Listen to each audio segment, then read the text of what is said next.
So you're in a relationship with a dismissive avoidant attachment style, and suddenly you find yourself trying to decode their responses.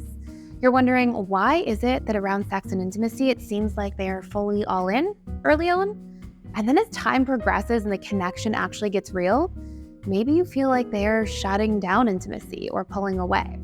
Well, there are 3 things that you need to know in order to better understand a dismissive avoidant and how their attachment style shapes their relationship to sex.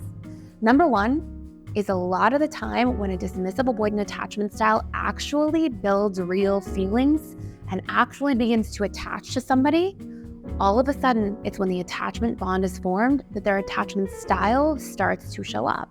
And so that will bleed into every area of life: the emotional pillar, the romantic pillar, the mental pillar, and of course, sex and intimacy pillar.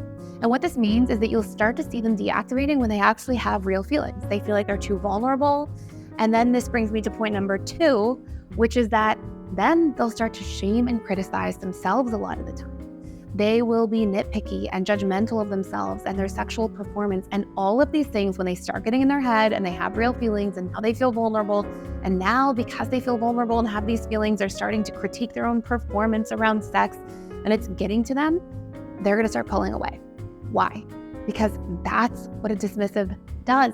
They pull away. They literally deactivate as a form of self-protection. Their whole attachment style and relationship patterning is literally built around trying to protect and preserve their independence, their freedom, and make sure that they don't show too much of themselves. And so often what you'll see is right around the 6-month mark of dating, when things get really real, they will start to pull away and shut down, including around intimacy. So what can you do? If you take a look at the caption down below, there is a free gift that will give you access to everything you need to know about attachment styles and sex, and how this can shape the future of your relationship life, no matter what attachment style you are with.